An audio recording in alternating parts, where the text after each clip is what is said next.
வணக்கம். அருள் வழிகாட்டியில் ஜெய்கணேஷ் பேசுகிறேன். இந்த அருள் வழிகாட்டியின் மூலமாக நாம் இதுக்கு முன்னாடி ஒரு வீடியோ போட்டிருப்போம். எப்படி சரத்தை மாற்றுவது அப்படின்னு சொல்லி. இந்த சரத்தை மாற்றுறதுக்கு அந்த பிக்சர் பார்த்துருப்பீங்க. அது எப்படி மாற்றுறது அப்படின்னா, நம்முடைய ஆள்காட்டி விரல் இருக்கு இல்லையா, இந்த ஆள்காட்டி விரல்களை இதனுடைய வெள்ளைத்தோல் பகுதி இருக்குல்ல, அந்த வெள்ளைத்தோல் பகுதி பக்கம் நம்ம இப்படி வைக்கணும். எப்படி இந்த முதல் கோடு இருக்கு இல்லையா, இந்த முதல் கோடு பகுதி மட்டும் டச் ஆகிற மாதிரி வைக்கணும். வச்சு நம்ம இப்படி வச்சுக்கணும். இந்த கீழ்முகமாக இருக்கக்கூடிய கைப்பற்றக்கூடிய சரம் மாறும்.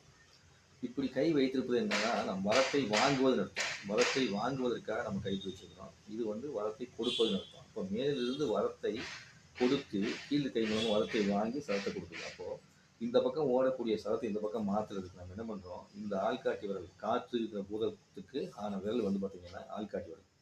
இந்த காற்று பூதத்தை குறிப்பிடக்கூடிய விரல் அப்படின்னு சொன்னால் இந்த ஆள்காட்டி விரல் சொல்லலாம்.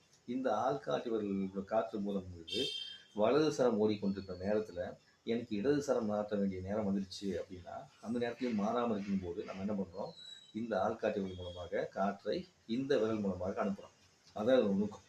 அப்போ இங்கே வச்சா ஏன் இந்த இடத்துல வைக்கிறோம் அப்படின்னா, இந்த இடத்துல ரொம்ப நுண்ணிய அதிர்வலைகள் பயணம் பண்ணக்கூடிய சக்தி இங்கே தான் இருக்குது.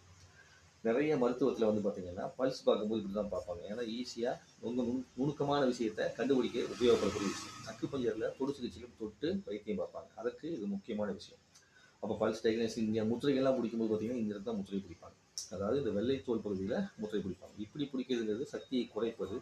இப்படி பிடிப்பது என்பது சக்தியை நாம் சமநிலைப்படுத்தி கொண்டு செல்வது. இப்படி பிடிப்பதும் சக்தியை அதிகரிப்பது. சரிங்களா? அப்போது இப்படி பிடிக்கிறதும் சக்தியை குறைக்கிறது. சரிங்களா? அப்போ தெரிஞ்சுங்க. அப்போது சக்தியை சமநிலைப்படுத்த நமக்கு சீரை கொடுக்கக்கூடிய விஷயம் எது, இந்த வெள்ளைத்தோல் பகுதியில் நுனி.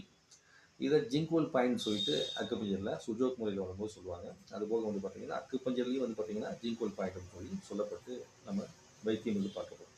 அப்பேற்பட்ட இடத்துல நம்மளுக்கு ஒரு சக்தி ஒருத்தர் கடத்துவதற்கு எளிமையாக இருக்கும் இல்லையா, அதற்காக தான் இந்த விரல்களை கொண்டு இந்த விரலில் நம்ம கடத்துகிறோம்.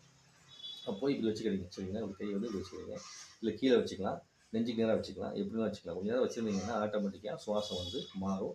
ரொம்ப உணர்வுபற்ற மனிதர்களாக இருந்தாங்கன்னா தொட்ட உடனேவும் இந்த விரல்லேருந்து இந்த விரலுக்கு போகும்போது அந்த சூடு தன்மையும், இந்த விரலுக்கு போகும்போது குளிர்ச்சித்தன்மையும் தெரிந்து அதுக்கும் சூடாமல் தான் தெரியும். அப்படி விஷயங்கள்லாம் தெரியக்கூடாது. அப்போது எந்த விரல் கீழே இருந்து மேல் நோக்கி பார்க்குறது, அதாவது உள்ளங்கை மேல் நோக்கி பார்க்குதோ அந்த சரம் ஓடும். எந்த பக்கம் உள்ளங்கை கீழ் நோக்கி இருக்குதோ அந்த பக்கம் இருந்து சரத்தை கொடுக்கும்.